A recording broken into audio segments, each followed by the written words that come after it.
Welcome to the Morning Update. I'm Abby Smith. Aged care is now the fifth largest area of federal government spending. New data shows the sector will cost nearly $30 billion this year alone. An ageing population is driving up demand for services. Labor says it's important older Australians are looked after, but it's flagging spending in the upcoming budget will be restrained. A hospital at home program has shown COVID-19 positive kids can be treated safely at home, taking the burden off the hospital system. A Murdoch Children's Research Institute-led study found there's a 21% increase in all patients admitted to the program during the first 2 years of the pandemic. Parents are given a choice whether to take part in the program, but paediatrician Associate Professor Penelope Bryant says satisfaction rates are as high as 99%. So on any given day, we do somewhere between 60 and 70 visits to kids at home in Melbourne. That's just us at the Royal Children's Hospital. It's of the order of 2,000 patients a month who are coming through hospital and the home. To the US, and the white man accused of shooting a black teenager who mistakenly rang his doorbell in Missouri has handed himself in. 84-year-old Andrew Lester has been charged with first-degree assault and armed criminal action. He's accused of shooting the 16-year-old twice. Once, after he had already fallen to the ground, he managed to survive.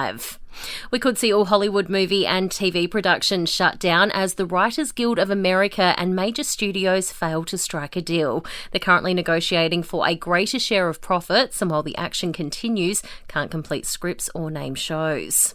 A dinosaur made up of bones from 3 different T-Rexes has sold for $6.1 million in a rare auction. Estimated to be 67 million years old, the composite Tyrannosaurus Rex was sold after being shipped from the US to Switzerland in 9 crates. Sport and entertainment news next. Collingwood's Taylor Adams will miss the Anzac Day clash after the tribunal upheld his one-match ban for rough conduct. The Bombers will go into the match without skipper Zach Merritt after he failed to overturn a one-match suspension for a dangerous tackle. St Kilda's Anthony Caminiti copped 3 weeks for striking the Pies' Nathan Murphy. To cricket, Aussie all-rounder Cameron Green has been named Player of the Match after a win to the Mumbai Indians in the IPL. He made 64 not out and took a wicket in their 14-run win over the Sunrisers. And in swimming, Kaylee McEwen has won the women's 100-metre backstroke final at the National Swim Championships. Shayna Jack won gold in the 50 metres free, while Sam Short took out the 1,500-metre freestyle. The win coming just 24 hours after gold in the 400-metre event. In entertainment, the first rehearsal for the King's coronation has been held on the streets of London. It took place in the dead of night and involved hundreds of military personnel marched through the city. Hundreds of thousands of people are expected to line the streets of London on May 6 to celebrate the coronation. A small intruder has set off alarm bells in the White House. The toddler managed to squeeze through an upgraded metal fence but was quickly apprehended. He's since been reunited with his parents.